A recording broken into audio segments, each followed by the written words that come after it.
ભરૂચ પશ્ચિમમાં આવેલ ગોકુળનગર વિસ્તારમાં હિન્દુ અને મુસ્લિમ સમાજના લોકો વસવાટ કરે છે. હાલ ગણેશ ઉત્સવ ચાલી રહ્યો અને આગામી દિવસોમાં ઈદ-એ મિલાદનો તહેવાર આવી રહ્યો છે, ત્યારે આ વિસ્તારમાં લોકો ધાર્મિક ઝંડા અને તોરણ લગાવી રહ્યા હતા. ત્યારે એકબીજાના ઘર પાસે તોરણ નહીં લગાવવાના અપીલ કર્યા બાદ પણ લગાવવાના મામલે બિસ્ક્યો હતો.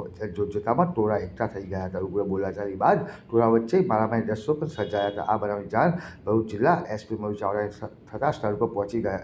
હેડક્વાર્ટર્સથી DYSP, LCB, SOG, B division, taluka police, PI, PSI સહિત પોલીસ કાફલો ખડકી દીધો હતો. ટોળે થયેલા લોકોને વિખેરીને પરિસ્થિતિ તાત્કાલિક કાબૂમાં લીધી હતી. જોકે ત્યારબાદ આ બનાવમાં જે લોકો સામે આક્ષેપ થયા હતા તે તમામ લોકોની અટકાયત કરી તમામ વિરુદ્ધ કાયદેસર કાર્યવાહી હાથ ધરી હતી. જોકે સુરત બાદ ભરૂચ પર થયેલી તકરારમાં જિલ્લામાં માહોલ ગરમાયો હતો. ભરૂચ જિલ્લા પોલીસ વડા મયુર ચાવડાએ જણાવ્યું હતું કે ભરૂચ શહેરમાં ગત રાત્રે ઝંડા લગાવવા બાબતે બે કોમોના ટોળા સામે આવી ગયા હતા અને માહોલ ઉગ્ર બન્યો હતો. જોકે પોલીસ તાત્કાલિક પહોંચી જતા સ્થિતિ કંટ્રોલમાં આવી હતી.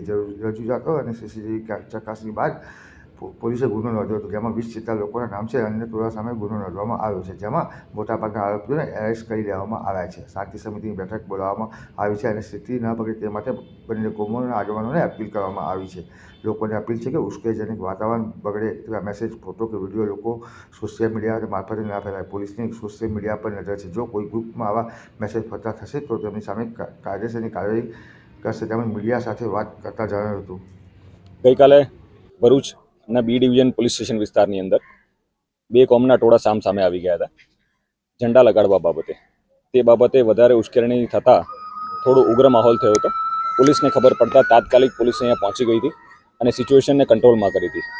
ત્યારબાદ અમારી સમક્ષ જે રજૂઆતો આવી છે, જેના આધારે અમે સીસીટીવીના કેમેરાઝના ફૂટેજ જોયા છે, એના આધારે અમે ગુનો દાખલ કર્યો છે, જેમાં 20 લોકોના નામ લખ્યા છે અને અન્ય ટોળું બતાવ્યું છે. તે પૈકી મેજોરિટી લોકોને અમે એરેસ્ટ કરી લીધા છે. જે લોકોનો રોલ નહોતો એ લોકોને અમે જવા દીધા છે. તેમ છતાં હાલ અહીંયા અમારી પેટ્રોલિંગ, ફ્લેગ માર્ચ ને બધું ચાલી રહ્યું છે. શાંતિ સમિતિની બેઠકો યોજાઈ હતી, આગેવાનોને બોલાવવામાં આવ્યા હતા અને તમામને સમજ કરવામાં આવી હતી કે આ બે તહેવારો સંદર્ભે કોઈ પણ માહોલ ન બગડે અને કોઈ બી નાના મોટા ઇસ્યુઝ થાય તો તાત્કાલિક પોલીસને જાણ કરવી. ગઈકાલના બનાવમાં પોલીસને 5 મિનિટમાં ખબર પડતા જગ્યા ઉપર આવીને કોઈ પણ એવા મેજર ઇન્સિડન્ટ્સ થવા નથી પામ્યો. તેમ છતાં લોકોને હું વિનંતી કરીશ કે કોઈ પણ સોશિયલ મીડિયા મારફતે આવતા વિડીયોઝ, ફોટોઝ અને મેસેજીસને કે જે ઉશ્કેરણી ઊભી કરે અથવા માહોલ ખરાબ કરે એને સ્પ્રેડ ન કરવા, કારણ કે આ તમામ મેસેજો ઉપર અમારી નજર છે અને જો કોઈ ગ્રુપમાં આવા મેસેજ સ્પ્રેડ થશે તો તેના વિરુદ્ધ અમે લોકો સખત કાર્યવાહી કરીશું.